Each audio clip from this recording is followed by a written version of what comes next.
Señoras y señores, en el culo tengo flores. No mames. Hey, ¿qué onda, gente? Ya después de un chingo de tiempo, que va a ser que más de un mes que no había subido video, era por unas cosas que estaba haciendo. Y pues ahora les traigo un video que ni yo sé de qué se va a tratar, ni sé a dónde voy a ir, pero voy a ir por improvisación como siempre. Así que ahorita cuando llegue el otro bus, seguiré grabando. Ok, lo que no expliqué es que vamos a ir a un estudio de sonido, video y pues grabación. Estos, como es algo especial, según especial, no son muy comunes acá en la área. Y pues acá nada más vas a hacer como una pequeña entrevista, se podría decir. Y pues ya eso sería todo, ¿no? Nada más les pediría de favor que como que dejen un comentario, compartan el video, denle like. Y pues ya de una vez pues suscríbanse, ¿no? Y activen la campanita. Se ven, perros.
Actually painted.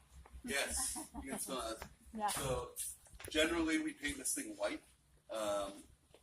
These are called cycloramas or infinity coats. I will get out of the pictures. So most of the time it's painted white, like 99% of the time. We'll paint it fresh white before it's used, and people come and use it. Once the lights are on it, it's painted white. It kind of looks like it goes on forever, like dimensionless space. So people call them infinity coats, going forever. So if you ever seen like a car commercial where it's a car on just a big white space, most of the time that's done on something like this. So they're used for various stuff, but some specific stuff too. As you can see, this is not white. So we do custom paint jobs for people from time to time. We've been doing a lot of them recently. This kind of has to be kind of a very specific thing that you do, because white, you can apply different colored lights and things to and change white around. Use white. White's very adaptable. This is not as adaptable. This is what you're going to be shooting on. So the people tomorrow are going to use it for whatever they want, pink, yellow, and blue, and then we'll flip it back to white for our next project. Basically, when someone comes in here, they're usually going to have one of like Bernie's trucks or two of them. Not specifically Bernie. Sometimes it's Bernie's trucks. Sometimes they have their own. So a lot of gear and a lot of people compared to our recording sessions, which are generally smaller.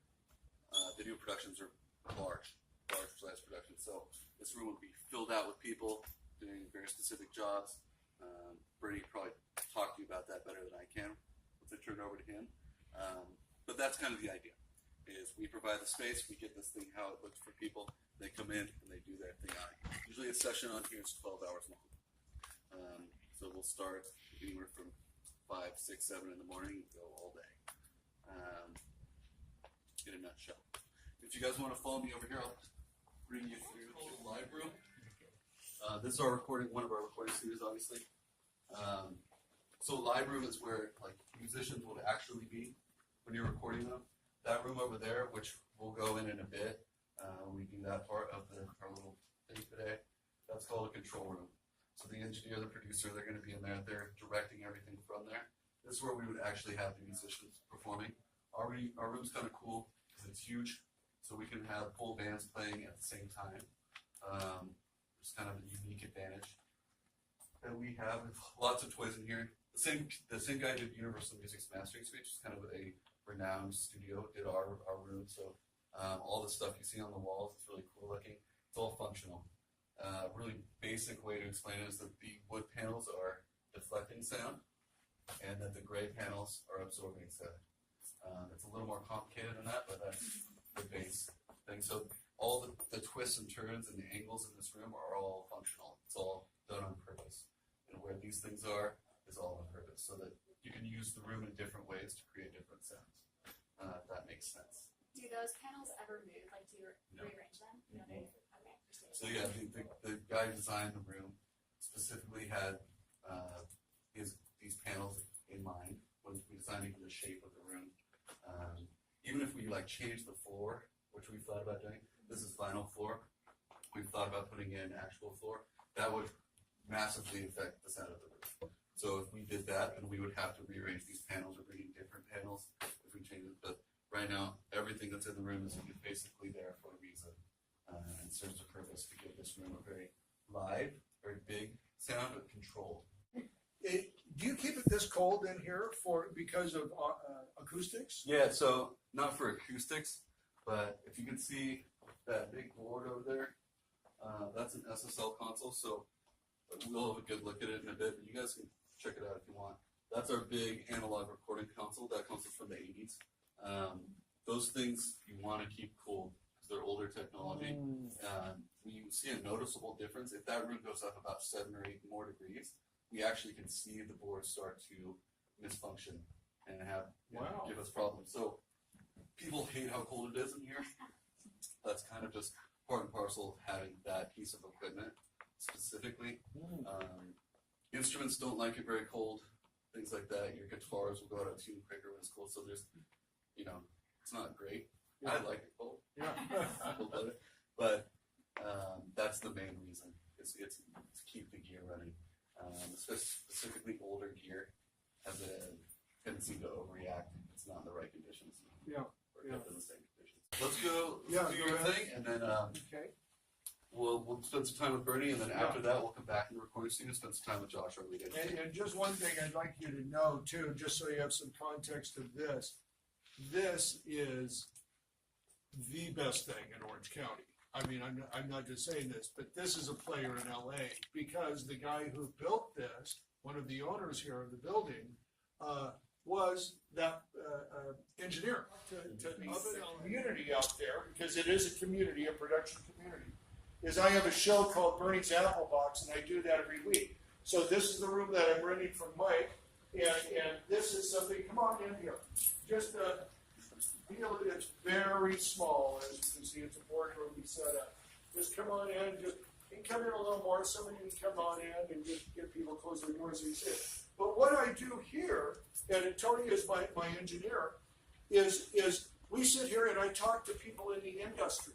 So I put that out on Facebook every Friday at 2 o'clock. I'll do an interview or do call-ins or something like that. And this puts me in front of people all over the world. I can got callers from India, Germany, Britain, everywhere, South America. And because you do all the same stuff in all those countries. They make videos in Iran just like they make them here. They don't do a whole different way or anything. It's the same techniques that everybody uses. So they have the same problems. And that's what we do here. So this is another big part. Communicating and getting out there and networking. Networking. I don't think there's any industry in the next 20 years you are not going to have to network hugely to stay afloat. Keep yourself up in the top. So remember, it's something like this too. Something how you promote yourself is so very important. And remember, people can handle this. One thing I learned. This is what I've learned. People can understand one idea about you. They cannot understand two. Okay, you're a sound recordist. Let's just say I'm going to be saying they want to hear your problems as a sound recordist. They want to hear where you're working as a sound recordist. They want to hear what you're using as a sound recordist. They don't care what you feed your dog. They don't care anything else about you.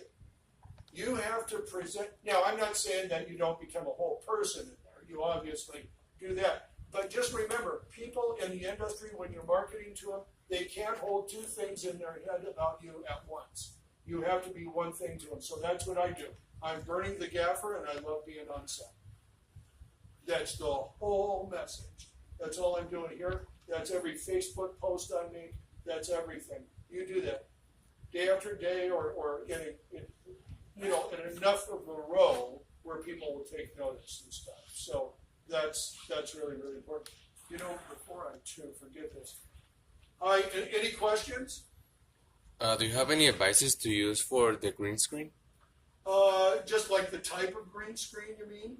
Yeah. Or just this is from the rag place. It's where I get all my cloth and stuff. So I would just say, this is just a 20 by 20 green screen right here. I got part of it rolled up on the floor as just a bag. I'm not in particular, but one thing that I tell people not to do is don't get something that's just green.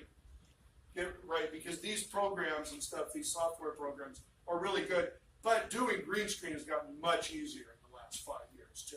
So yeah, you can do that. Anything else?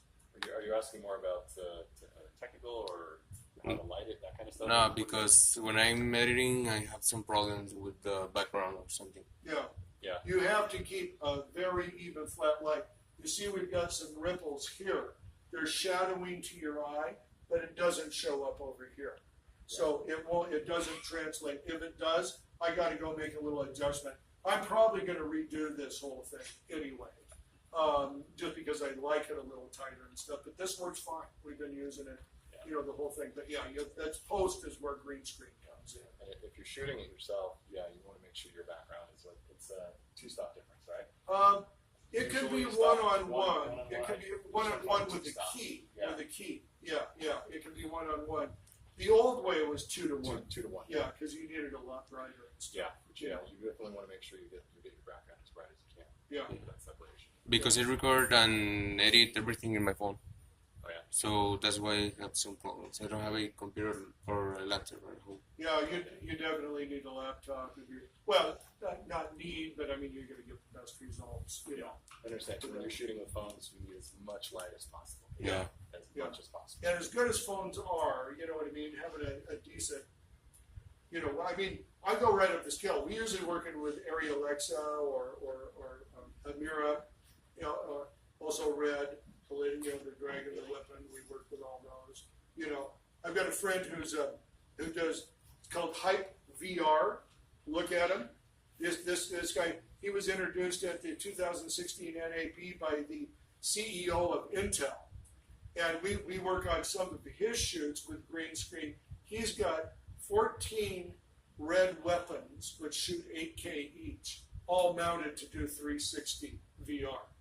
And we do that, and he's blow my Hype VR. Tanase Tron is his name. But check out what they're doing. They're doing awesome stuff. Awesome stuff. This is Josh Brooks. This is our lead engineer here at Hybrid. So all of our recording sessions, not all of them, but the majority of our recording sessions, especially in this room, Josh handles. Even if the guy is like a high-level producer, engineer, or something like that, Josh will be in the room. Every recording studio is a little bit different. So he's in charge of, sometimes he runs the whole session. He does everything from recording them to mixing them, setting everything up. Sometimes he just does part of that. Sometimes he's just assisting and telling the guy where everything is. Majority of the time, he is the guy leading the session here. We talked about in that room basically how the wood panels are deflecting sound and the gray panels are absorbing. This room is all the gray panels. So if you look on the walls, that's why it's very controlled in here. It's very dead space. What's the purpose of that? So it's very good critical listening environment. So everything that he's hearing in here is very preserved. It's not going to be, not a lot of stuff interfering with him. So he can hear this music very, very critically and make important decisions about it in the best environment possible. Take it away. You're doing such a good job. And A lot of them are just like mic pre's, which you need to bring mic levels up to a certain level so that audio interfaces and digital workstations can pick it up. And it's just like how you kind of get gain or anything out of an instrument or a vocal. The other stuff is like EQs. All of them kind of have a different setting or a different sort of parameter that make them unique to what they do. Basically, a lot of this stuff does the same thing, but it sounds different. So if you're going to record, we talked about record drums, there's using tons of mics, tons of microphones. Josh would use specific pre's and stuff like that compared to a different producer, but we have all those flavors here. You want to be able to have as many flavor options as possible. With something like this board up here, it looks like it's a ton of stuff. This is a 64 channel board. It looks very overwhelming at first glance. It's not super overwhelming though, because so there's 64 channel strips. Right here, this is a channel strip. Another one. So basically, once someone like Josh knows how to use this one channel strip, they know how to use all 64 of them, right? Yeah. So like, what's the advantage of using like speakers compared to like headphones when you're like mixing music and stuff? A lot of it is, just perception and depth. I walk around the room sometimes and listen to my mixes just to hear, in different perspectives. Headphones are right up front, and though I listen to music on headphones, and I always listen to my final mixes through headphones, make sure everything's kind of popping out. It's really easy to get something to sound really good on headphones, and then you put it on speakers, and it sounds like trash. You know what I mean? So it's kind of a give and take world. There are really good headphones out there that like have kind of developed like depth perception technology. But yeah, it's just physical air is kind of got to get moved to really get in there. Yeah, I mean, like good music's going to work well in space, right? And all the parts are going to be where you want them in space. Your headphones, everything's right there, all packed together. So, and most headphones are not known for having really good bass, stuff like that. So it's going to affect everything's going to be compressed. Everything's going to just be hitting your ear, all from the same distance, just right there, as opposed to really good speakers, which have a lot of airflow and moves the music around to where it sounds good. So there's more of an art to mixing for like regular speakers than for headphones. Even though, like I said, there are good headphones, but it's a different thing generally.